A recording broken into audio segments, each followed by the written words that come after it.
নমস্কার বন্ধুরা, কেমন আছো তোমরা? আশা করছি ভালো আছো, আমিও ভালো আছি। তো আজকে একটা রেসিপি তোমাদের সঙ্গে শেয়ার করব বলে ভাবছিলাম, তাই তো নিয়ে আসলাম একটা নতুন রেসিপি। তো ভাপা মানে পনির ভাপা যাকে বলে, এটা হলো গিয়ে শুধু শুধু ভাপা রান্না করেছিলাম অনেকবার, কিন্তু এই মিষ্টি কুমড়ো পাতায় ভাপাটা করা হয়নি, এখনও একবার ট্রাই করিনি, খেয়ে কেমন লাগে তাই ভাবলাম তোমাদের সঙ্গে একটু শেয়ার করি। যদি রান্না করবোই যখন, তো ছিল ঘরে পনির, তারপরে তো আজকে একদম নিরামিষ সোমবার, তার জন্য ভাবলাম আজকে একদম নিরামিষ করে পনির ভাপাটা করব। যাই হোক, আজকে না আমি একটা নতুন কড়াই নিয়েছি, কুইন, এটা হলো গিয়ে কড়াই কুইন। সেটাই ভাবছিলাম আজকে এটাতে রান্না করব। তো পনিরটা এটাতে রান্না করব না, বাট কড়াইটা আমি মানে আজকে রান্না করবো ফার্স্ট টাইম, তার জন্য ভাবলাম তোমাদের সঙ্গে একটু শেয়ার করি, যে তুমি রান্নার ভিডিওগুলো তোমাদের সঙ্গে শেয়ার করি, তাই ভাবলাম আমি কড়াটাও মানে তোমাদেরকে একটু দেখিয়ে দিই। আর দিকে নিয়ে নিয়েছি পনির অনেকটা পরিমাণে পনির এনেছিলো, যেহেতু আমার বাড়িতে অনেকজন লোকজন, তো পনিরটাও অনেকগুলো, সবগুলো পনির ভালো করে কেটে নিয়েছি, পিস পিস করে সবগুলো কেটে নিচ্ছিলাম আর কি। এদিকে সব পনির কাটা প্রায় শেষ, এখন মশলাটা করাতে হবে। আর এখানে মশলার মধ্যে আমি সর্ষে দেবো, সর্ষেটা মানে ভিজিয়ে রেখেছিলাম, যেহেতু না ভিজিয়ে রাখলে পেস্টটা অত একটা ভালো হয় না, তার জন্য একটু ভিজিয়ে রেখে তারপরেই আমি সর্ষেটা মানে পেস্ট করি। যাই হোক, সর্ষেটা নিয়ে নিলাম, তারপরে আমার এখানে কিছু মশলা দেবো।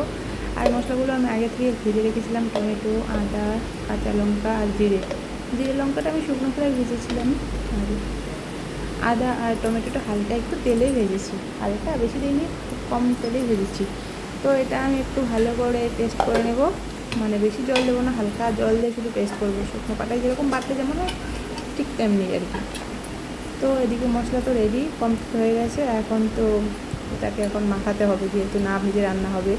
তো স্বাদ মতো লবণ, আর যেটা আমি মশলাটা করে রেখেছিলাম, সর্ষে, লঙ্কা, জিরে যা ছিল সব কিছু পেস্ট দিয়ে দিলাম, সর্ষের তেল। হ্যাঁ, সর্ষে রান্না আর ভাপাতে সর্ষের তেলটাই ভালো লাগে খেতে, তাই আমি এখানে সর্ষের তেলটাই ব্যবহার করছি।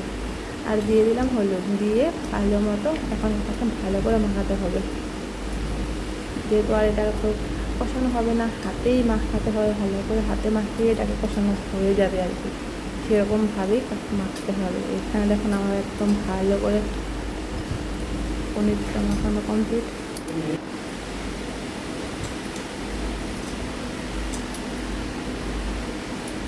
দিয়ে আমার পনিরটা মাখানো কমপ্লিট, তারপরে কড়াতে একটু হালকা একটু তেল দিয়ে দিলাম, দিয়ে লাউ পাতাগুলো ভালো করে ভিজিয়ে দিতে হবে। শুধু কড়াতে তেল দিয়েছি যেন পাতাগুলো লেগে না যায়, তার জন্য।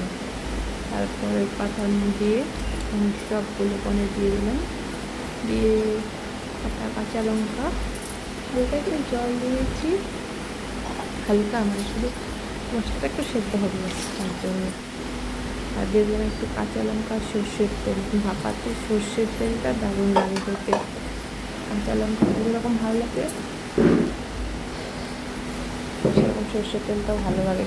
তো সব কিছু দিয়ে ভালো করে ঢাকনা দিয়ে দিচ্ছিলাম পাতা দিয়ে, আবার পাতাগুলোকে ভালো করে ঢেকে দিচ্ছিলাম। দিকে সবগুলো প্রায় ঢাকনা শেষ, লাউ পাতা যতগুলো ছিল সবগুলোকে ঢাকনা দিয়ে দিয়েছি। আঁচ কমিয়ে ঢাকনা দিয়ে একদম 30 মিনিট মতো পর ঢাকনাটা খুলে দেখি, বাহ, লাউ পাতাগুলো একদম প্রায় সেদ্ধ হয়ে গেছে সুন্দর। তো হালকা একটু নাড়াচাড়া মানে কড়াটা নিচে লেগে গেছে নাকি শুধু সেটা দেখেছিলাম, দেখে আর কি আরও ঢাকনা দিয়ে দিয়েছিলাম 5 মিনিট মতো ঢাকনা দিয়ে। এদিকে রান্না তো কমপ্লিট, আমার পনির ভাপাটা একদম রান্না কমপ্লিট। যাই হোক, তোমরা একবার ট্রাই করো বাড়িতে, সেটা কিন্তু দুর্দান্ত স্বাদ হয়েছিল। আর এদিকে দেখুন আমি একটু খেয়ে ট্রাই করলাম, খেতে ভালোই হয়েছিল। যাই হোক, তোমরা একবার বাড়িতে বানিয়ে খেয়ে তারপর বলবে কেমন হয়েছে। ভালো থাকবে সবাই, টাটা।